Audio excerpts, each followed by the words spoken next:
Our follower Connor slid into our DMs to find out about his ancestors, and we helped him discover that he is the 28th great-grandson of the legendary Brian Boru, the only Irish king ever referred to as the Emperor of Ireland, who warded off Norse Viking invaders and Irish rivals to unite the island. Brian was born in the year 941 in what is modern-day County Clare as the 12th son of Senetig, who was the king of the relatively insignificant Dalkay clan. When Brian was a young boy with his older brother Mathgamane, they were tending to a herd of cattle when they heard screams and saw smoke coming from their neighboring settlement. By the time they arrived to the settlement, they discovered that the Viking invaders had fled and that their mother, along with their older brothers and many of the other townspeople, had been killed. This traumatic event likely seared a lasting hatred of the Norse people into young Brian. A few years later, the death of their father Sentatig led to his older brother Mathgamane gaining control of the Dalkay clan. Records indicate that Brian was loyal to his king brother, and together Brian and Mathgamane campaigned for many years. They focused their efforts on the province of Munster with the ultimate goal of capturing the Rock of Cashel, which was also known as the Cashel or Castle of the Kings because it was the traditional seat of the hereditary kings of Munster. By the time Mathgamane was killed in 976, Mathgamane and Brian's campaign efforts had greatly expanded the Dalkay clan's power.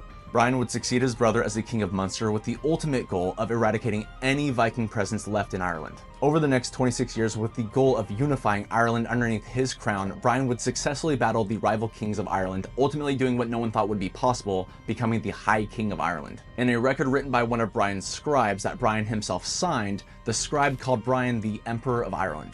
This alternate title stuck throughout the years, making Brian the only king of Ireland to ever be referred to as emperor. For the remaining 12 years of Brian's life, he focused on removing the Viking presence out of Ireland once and for all. In the year 1014, Brian's efforts all came to a head at the Battle of Clontarf, which is considered Brian's greatest victory. As legend has it, the battle took place on Good Friday. However, this Irish victory would be Brian's personal tragedy. After the battle, Brian was supposedly in his tent praying and thanking God for the victory when a fleeing Viking snuck in and slayed Brian as he prayed. Historians are not sure exactly what parts of this story to consider fact because of how many of the details conveniently paint Brian as the Christ-like martyr of the Irish cause.